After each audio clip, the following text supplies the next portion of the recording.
Hello, I am your friendly neighborhood dumpster panda. I'm trying something new. I kind of like this little furry guy though. So maybe I'll keep him, maybe I won't. I am trying to make my own with some 3D stuff, but it's gonna take a little bit. And it's gonna be a little bit. Oh, wait, hold on. This is not right. Hold on a second. Uh, you go over here. Come on, where you at? What? Hey, there we go. That's better. All right. So, all right, what are we gonna go over? I have to say, I've been keeping track of a lot of tech. I'm a computer science major, so essentially I do um a lot of thinking around technology, the progression of it. And well, let's say that we're gonna rent things and we're gonna be happy is starting. Um, I don't know if people remember what it felt like to own your CDs, your music. Everything's now subscription. Uh, it's even games are subscription, like the power passes or game passes, they're all subscription. So, like, why? This is cool, actually. I'm gonna get distracted a little bit here and there. It's starting to look like a lot of companies are essentially starting to hedge off the top and get as much as they can from the customer. So let's take a look at Gamer Nexus. Love this guy, love the whole community. Honestly, if it wasn't for individuals like this, there would be no voice, there would be no discussion, and this is why we need more of these. We need more discussion. So let's go.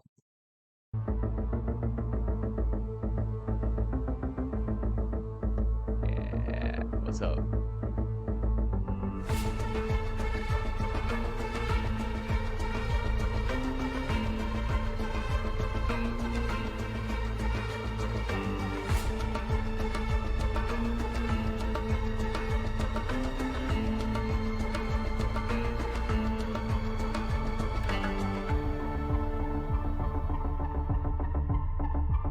Yeah, the NZXT scam is the worst.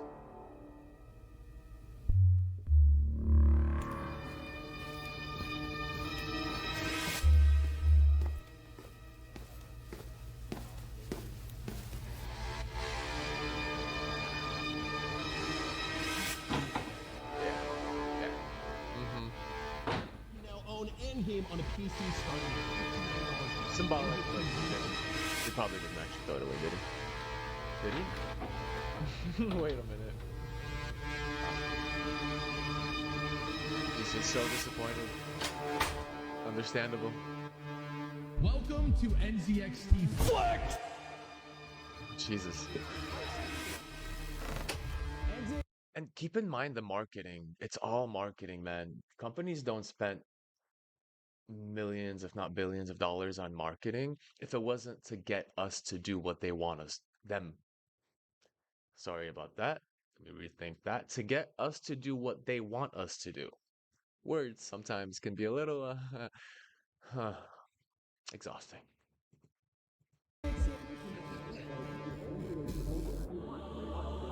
NZXT. With no string attached.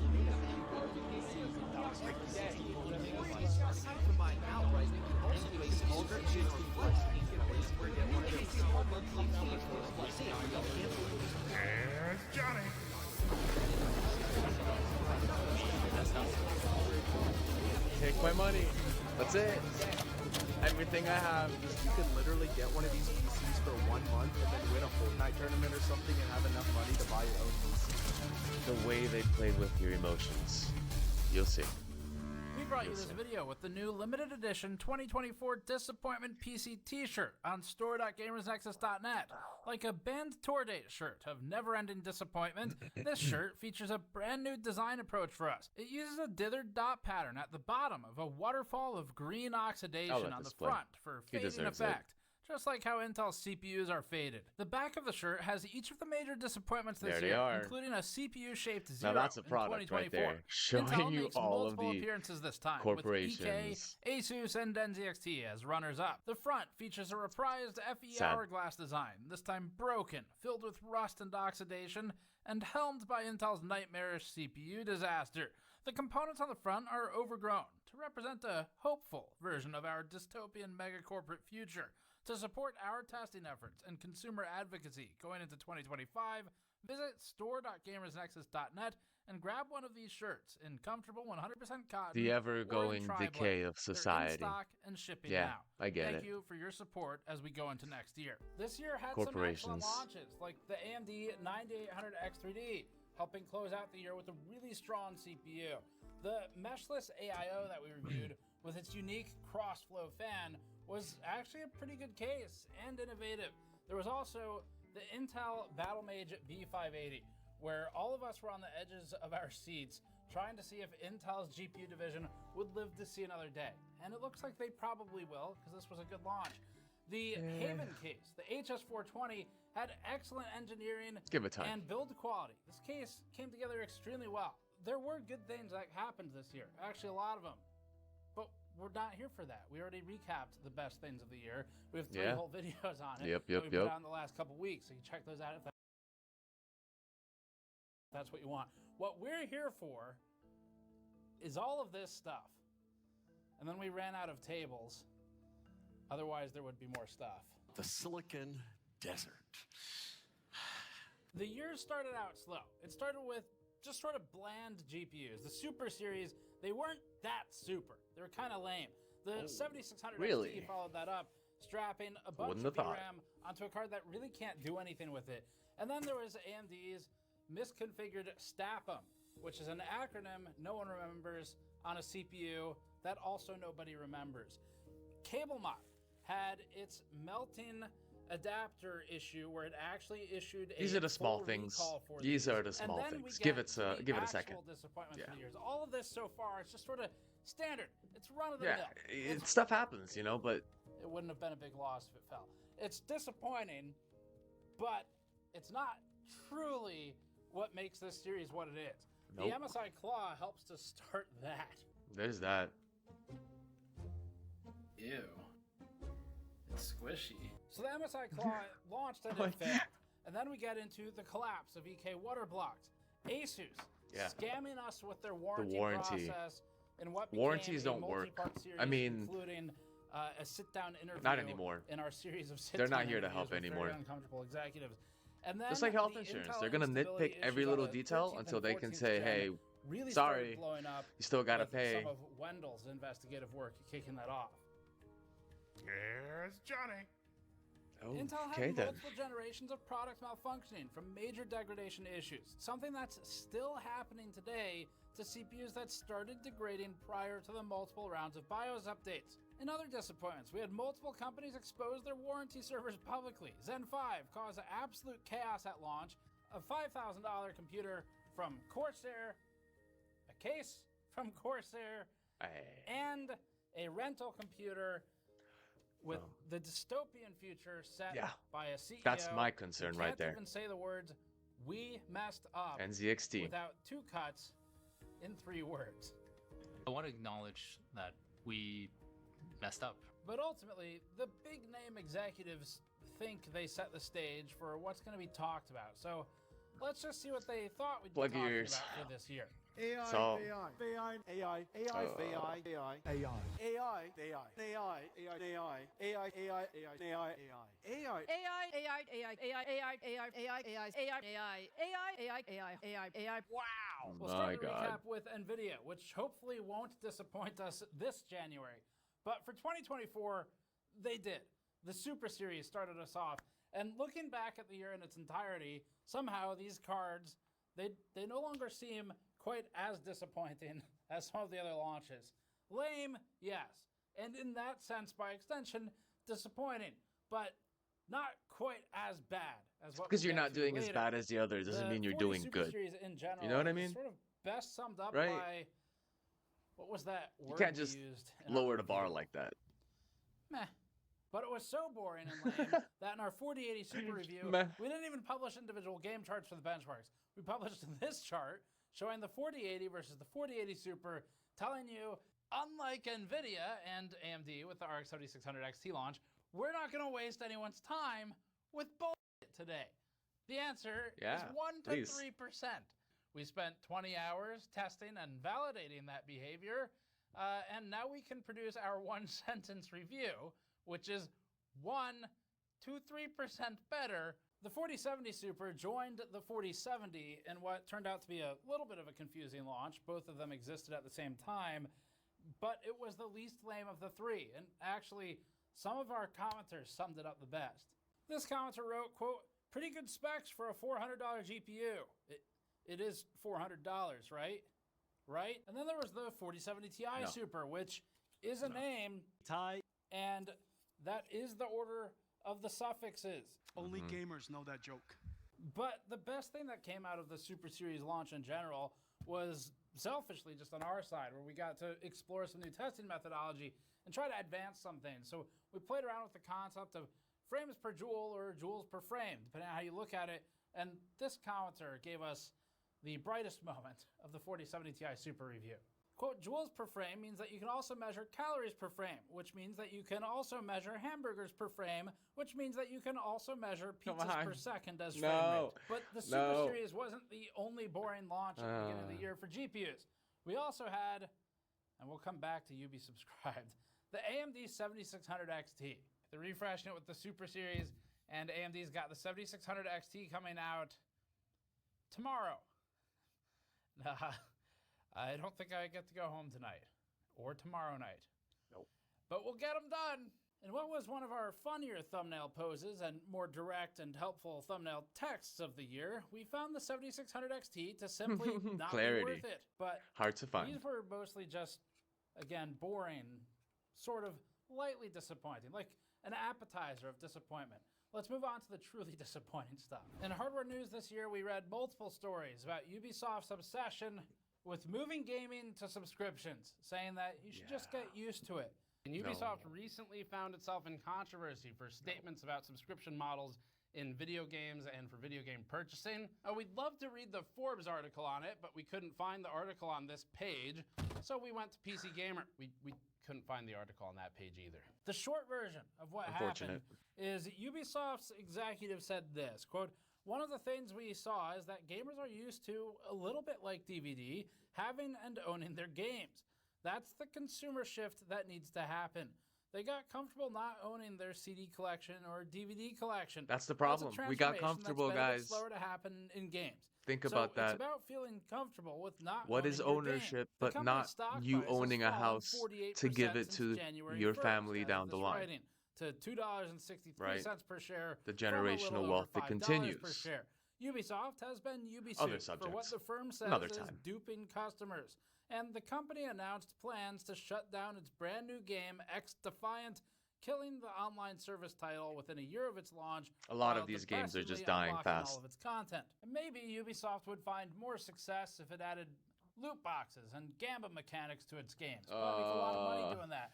But now we move to the real hardware stories, which will skip a few and jump to the MSI Claw. When it first was launching, we had asked for a review sample only because it wasn't available yet in the US. And MSI said, sure, no problem. And then it later said, actually, we won't be able to get one to you for a few months. We're not entitled to review samples. That's totally fine. So I replied and said, no problem. We'll go to Taiwan and buy one. At this point, the company immediately sent us a sample that had been tampered with and pre-benchmarked. We still bought one in Taiwan, though, so we used that for our review instead since it was retail, new in box. No amount of tampering, though, could fix a product that ultimately just sucked. Our conclusion for the Claw review was pretty simple. Can't really say it much better today than I could back then, so here it is. There's no reason to settle for good enough when better is cheaper. The Claw was an impressive feat of inadequacy. Not only was Intel's GPU solution half-baked and its drivers buggy, but MSI's software was broken and unresponsive. Its $800 price tag also made it instantly uncompetitive against a market filled with good handheld gaming solutions that had better performance, Deck. better battery life, Steam more Deck. stability, and better prices. In no world Steam would Deck, that the original claw have ever made Linux-based sense. system. And what made it funnier was Why not? when I did buy one in Taiwan, and when the store clerk For that didn't money. understand why I possibly would want an MSI claw. 在这里很多人买这个吗？你今天听说过这个吗？有听过，有 OK 看过，但没有 OK 看到有人买过。Oh, what? You are first. One Wow. of our viewer comments Holy. summed it up appropriately and said this: Store clerk, why would you buy one? Me. My job is to become disappointed. Accurate. The EK story this year Yeah, was wild. It yeah. was one of the biggest investigations we've ever done. They appear both in April for EK's collapse and in September for EK going downhill. And there was like one in the middle somewhere. But EK, the story Yeah. started out as the company This is corporate not paying its management contractors corruption. or suppliers, to which the company effectively responded, basically, well, yes, that's true, but we do pay our employees. For now. And then it stopped paying them too. Well. EK also held threats of jail time over people's heads for talking about not being paid.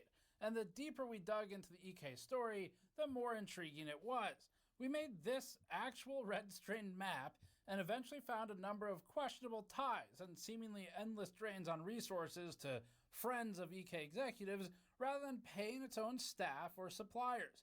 EK's bank accounts were more recently frozen, with the Slovenian government stepping in to ensure employees were actually paid. And more recently, EK's Edward Koenig posted a video saying, no, seriously, this time we've fixed it. At EK, our mission has always been to serve our community, our loyal customers, B2B partners, and suppliers with integrity.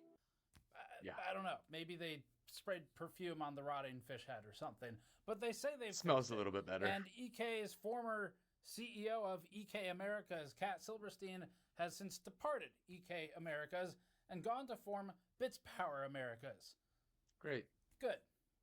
Mm-hmm. Maybe we'll follow that one up Just later. change your And then name. we get to Asus. Just change your scamming name, us when that's we all. were That's all you trying to gotta use do. their warranty this year. People We weren't forget. even trying to nail them for anything. They just sort of did it themselves. We accidentally discovered that Asus was claiming customer-induced damage, or CID, for things as small as a literal microscopic pinhole of so-called damage on devices.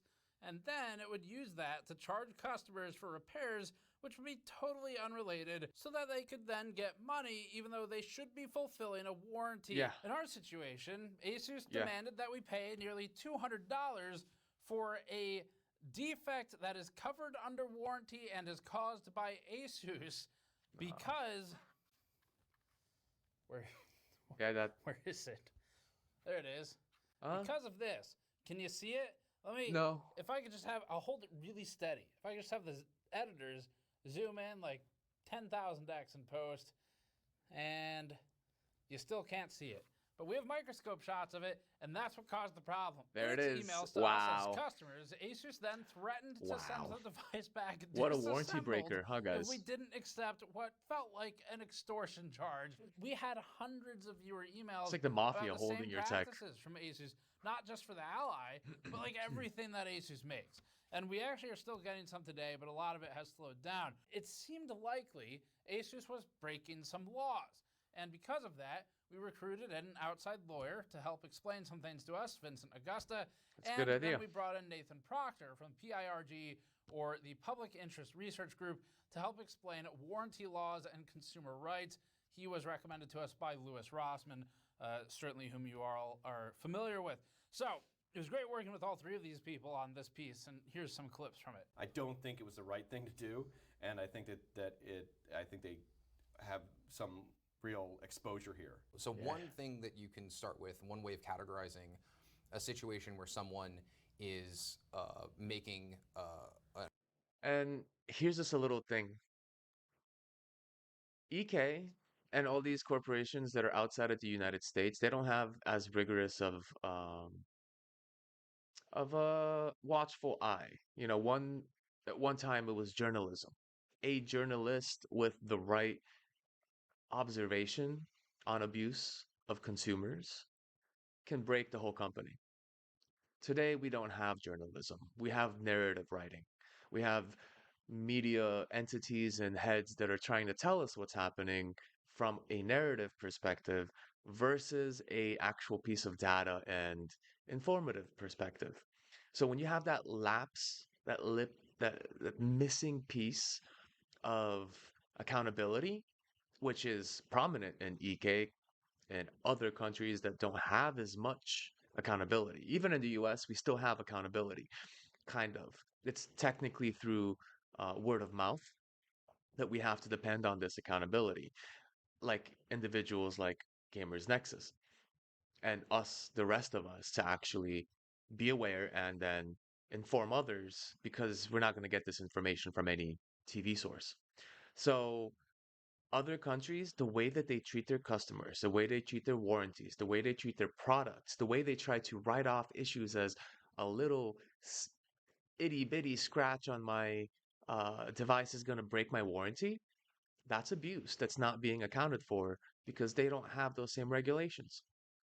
And we kind of have regulations.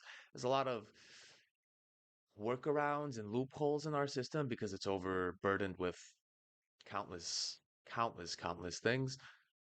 And it is kind of a case for too much government can become messy. So there's a balance.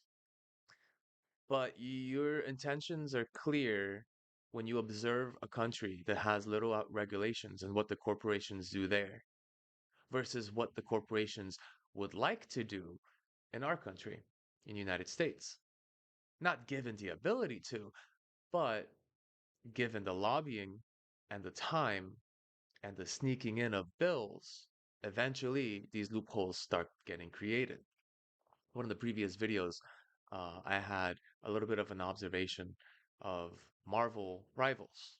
They're okay. They're good. I'm not going to boast them, but they are, as far as game design and mechanics, great. Their commercialized Game Pass is getting some scrutiny, which is fair.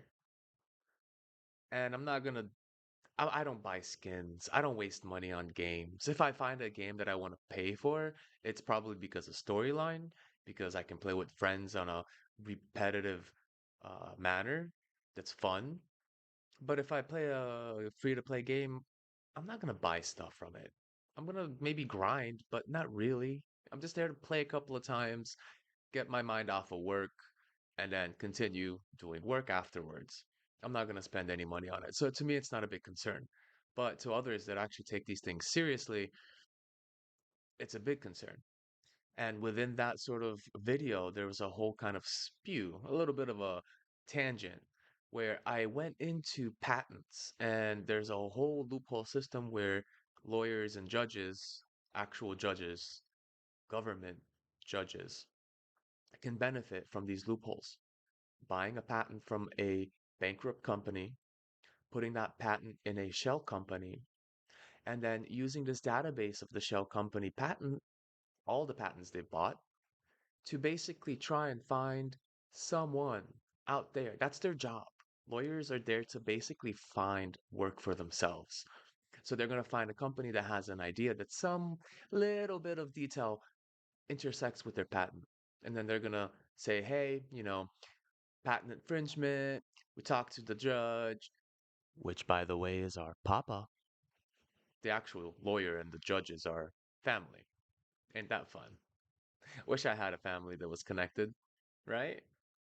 So, yeah, they're going to basically start harassing companies that have good ideas with no intention of those shell companies that hold the patents to sell the patents, to make products from those patents.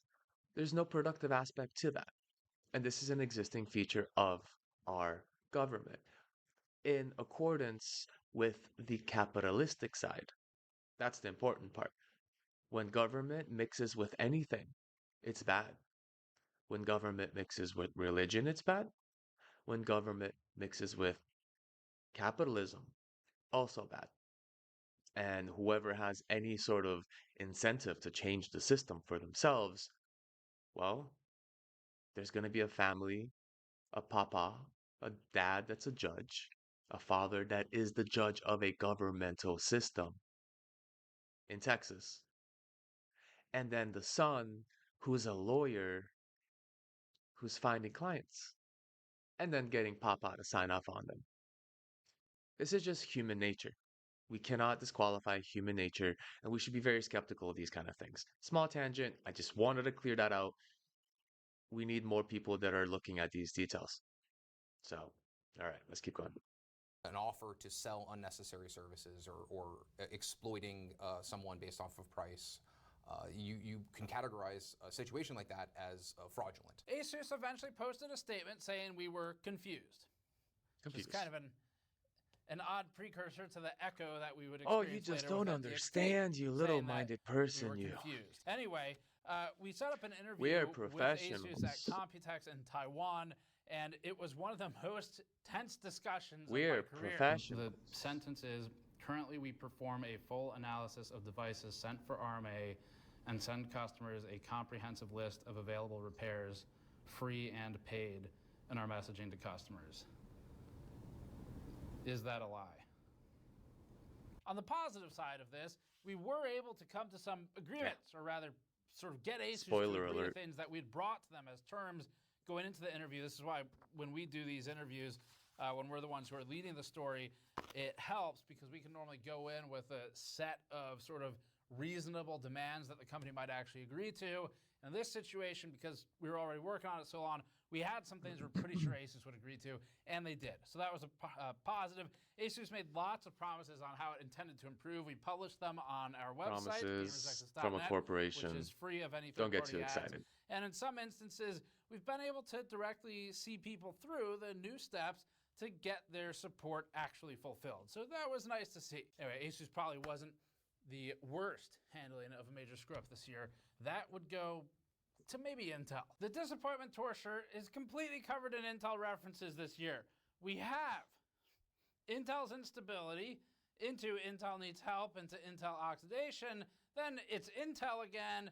Intel's been behind for ever since NVIDIA Still started Intel. doing its thing. At the end of last year, Intel published its marketing materials calling AMD CPUs snake oil. That was a good move. This year, issues relating to widespread instability on Intel's 13th and 14th gen CPUs came to light in what's probably the biggest serving of karma we've seen yet in this industry. These issues ended up being multifaceted. Wendell's research dug into enterprise solutions providers encountering high costs as they tried to understand instability. Linux is like, I don't know, and it turns off the P core and you lose 2 threads. It is a crash dumpster fire. So I saw a comment on Reddit that said, GPU VRAM limitation. How could that be? Yeah, it's got to be a game bug, right? No, not so fast there, Chuckles. That's actually a CPU problem. Yeah, Chuckles. Our own led to a separate issue, which was one of oxidation Chuckles. as part of Intel's fab process. Thanks, Steve. And in a bombshell for Intel, both were true. Intel ended up admitting to oxidation of its early silicon, although it kept changing its story in its public postings. It didn't post the affected serial numbers, how many might be affected. It gave really no indication at all as to how you might determine if your unit would have been in the batch of CPUs experiencing oxidation problems. The company also used our questions in a way that felt like it was trying to get in front of us, because it posted responses to them publicly rather than responding to us directly. Some of Intel's partners noted 50% failure rates in machines, while other developers, even to this day, are still noting failures. That's after Intel's various BIOS fixes, as any CPU which began to degrade is not able to be retroactively fixed. That is direct from Intel. They have said as much. Intel followed this up by launching Arrow Lake. As if all of that weren't enough, Intel followed all of this by laying off CEO Pat Gelsinger. Wow, what a year. Intel has unfortunately gotten rid of the good Fire people someone. on the CPU PR Just fire team someone. That's who used to accountability. handle it. Fire They've gone, someone they've either departed in a and wave of replace voluntary them and departures, hope for the or best. they just, for whatever reason, don't handle CPU PR anymore. And so now what we're left with is a team which has a track record of lying to us that we have published. And this is very concerning for Intel's CPU side. It behaves totally different from the GPU side. And we're not sure what that's going to mean for Intel in the next year. But it's probably not good if there's any kind of correspondence at all where we need an answer. So we'll see what they do. It's really disheartening to see, though, where the good people who handled stuff properly and recognized that what's, again, good for consumers is naturally good for marketing. They don't get to do it anymore. Corsair landed sort of in the middle, the disappointment Not tour this anymore. year. They have the pre-built down here, and then they have the 6500 series cases. But compared to Asus and Intel, it feels almost sort of innocent. You pay attention, Corsair. You take this, and you melt it, and then you shape it into things that go on these little squares. The company sold an i9 like they don't know. 4900K pre-built that performed equivalently to an i7 because of the power configuration and the thermal design, and that system was called, this is the Corsair One i500. It's terrible. Unfortunately, and this is Fancy. why this section's short. Fancy, just, right? It's got a couple nice weeks little ago, Corsair fake sent out wood in front. a statement to us Yeah. saying how they're fixing or planning to fix this problem and what their steps are long-term and short-term. And those included full refund options for people who bought the system and partial refund options for people who want to apply basically a lower power setting but still keep the system, and because you're running at lower than what was sort of advertised, they're giving a rebate. Corsair also launched its 6500 series of cases this year, which unfortunately exhibited a major lack of attention to detail, bolted on afterthoughts, and flimsy panels that didn't reflect the quality of a case selling for over $200. And so it wasn't a great year for Corsair, but again, you look at these shortcomings like, oh, it's just the hardware that sucks. It's not like the entire ethos of everything they do. And for that, we move to NZXT. NZXT was the biggest disappointment this year. It was renting computers and at what we thought was predatory pricing. Even in its Here it is. not apology post, it admitted to basically falsely advertising its product. Its inaccurate advertising included not only NZXT's own first-party ads, which it retconned after our video, but also its partner ads. And if you think about it, Carter PCs did make a video about it. You could literally get one of these PCs for 1 month and then win a Fortnite tournament or something and have enough money to buy your own PC. And predictably, NZXT followed. Okay. Marketing. It's becoming, how's the word? It's coming from the inside. Think about the emotion that does. You can win with this PC's hardware. Yeah, it's the hardware, right? That's what's missing.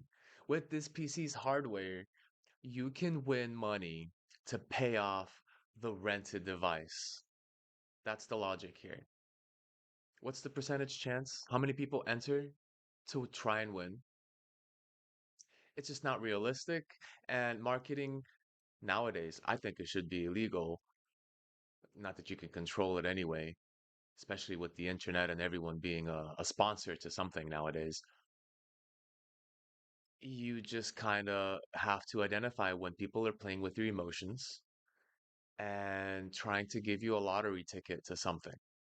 Because in the end, couple of months renting these systems, you can buy your own. Why rent it? It's the dumbest idea. But there's a lot of money in renting. So that's the thing. And it's not a rent to own. That's the important part. Sure, I would rent to own with interest. Sure, I guess, if I really needed a device for work. But this, you don't own. You're gonna own nothing and be happy. That's what they want. That's a never-ending profit stream of money that continuously goes with little effort. There's no effort in the fact that you can rent something to someone and keep making money from it instead of making something new, visionary, like anything. It's just complete bullshit. Followed up by saying everyone's confused, and they took a losing play from Asus's losing playbook to respond to everything. We're And in the confused. same post, when they responded, they both admitted to inaccurate advertising while also accusing partners of being the cause for it in the NZXT video. And despite NZXT making the same statements on its own website that it later changed after we published, it was trying to sort of, it seemed like, push it off on these random influencers. And we had actually preempted this in what became our most Influencers, replayed clip watch of out the for year. those. Because They're NZXT not there for tries you. to come back and say, oh, it's just the affiliates who did this. We have no control over them. First of all, NZXT, you're saying the same shit So shut the fuck up. To top it all off, the building we filmed in front of for the beginning of that video was driven Very into weird. by not one, but 2 cars. Very within weird. about 24 hours of us filming there. And first of all, that was before our video went up. Secondly, it wasn't me. And thirdly, Likely story. I guess Yeah. those guys weren't happy with the interest rate on their loans. Bizarre Oh my consequences God. of chance aside, NGXT's rental rates remain exorbitantly high, and we believe the company is still lying in its marketing as recently as 2 weeks ago. We've been saving the evidence as we see the discrepancies on the website. There were a lot of things we didn't spend a lot of time on in this video, and most of those where they were disappointing enough to maybe qualify, but not enough to get a lot of attention. It's because the companies had some form of response that gave us a little bit of hope, kind of like Corsair's i500 thing, where you look at it, it's like, okay, this is good. There are times when companies actually will do something with the information that is presented, and whether that's because they feel like they have no choice or because they genuinely care about their customers, at the end of the day, what matters is that they are making changes. Caring. And this is actually something that Gordon has spent the last couple of years training me in, which is how to try and get an outcome that is actually useful for the consumer, in addition to complaining online. It's something that I think anyone who does this kind of work has always struggled with, something that he was very good at, and so I've been able to learn from him. But we discovered that AMD's APUs, as an example, that it launched were misconfigured to obey skin temperature awareness protections that are intended only for use in mobile devices. The company later released a fix for this issue following the publication, and they actually had a good resolution. It worked. CableMod went in front of everybody and recalled its own burning cables after it was already offering fully paid for replacements of video cards for people who suffered from burned cables that CableMod made. This was already a good handling to a situation that a lot of companies would have tried to sweep under the rug.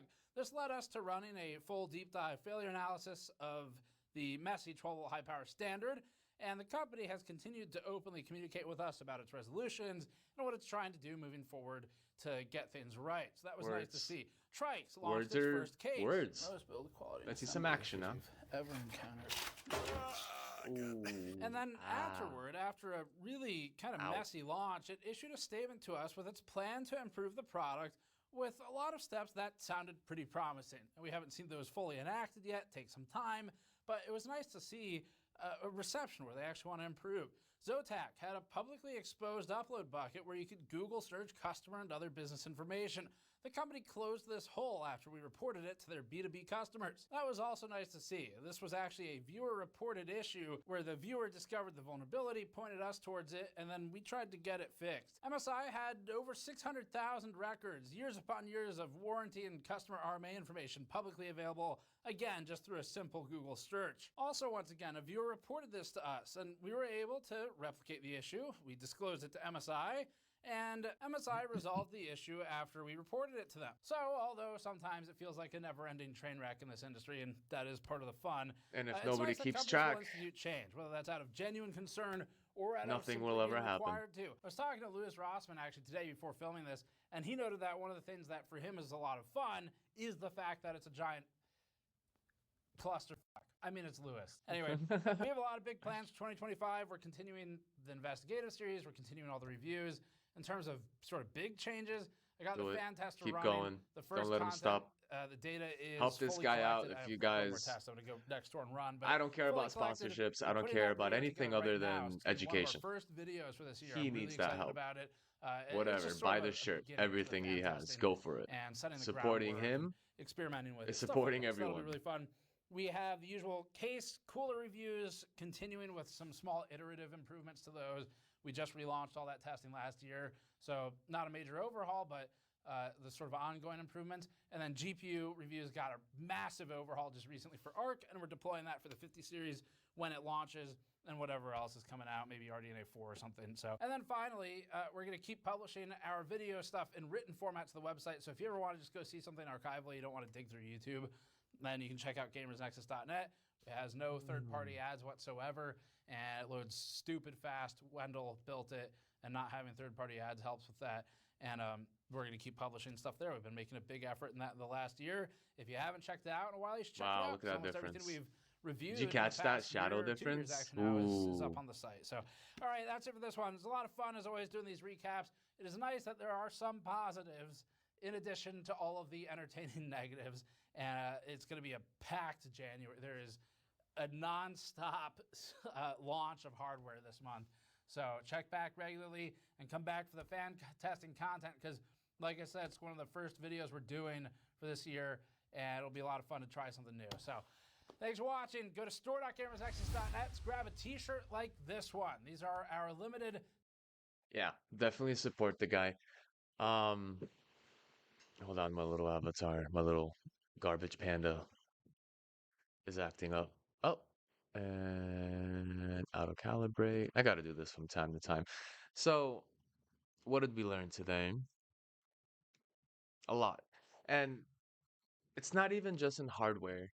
I've seen Asmongold's videos on the Unreal Engine's methods to quote unquote improve graphics, but using less hardware, which is just a whole bunch of motion blur, which is interesting because, yeah, if you're not looking for it, you're not going to notice the motion blur. But as soon as you start seeing it and seeing, hey, wait a minute, they're not softening the edges, they're not contributing any extra hardware to the software, they're not using more graphics card to improve the graphics. They're using some shadow tricks, some blur and filtering tricks. It's like those background games that look realistic because they've put a huge staticky noise in front to make it look like grainy and real. Like these are just methods, software methods. But that doesn't mean we're getting any better graphics. In fact, if you look at a lot of games 5 years ago, they have better graphics than a lot of games today. So where's the hardware power going?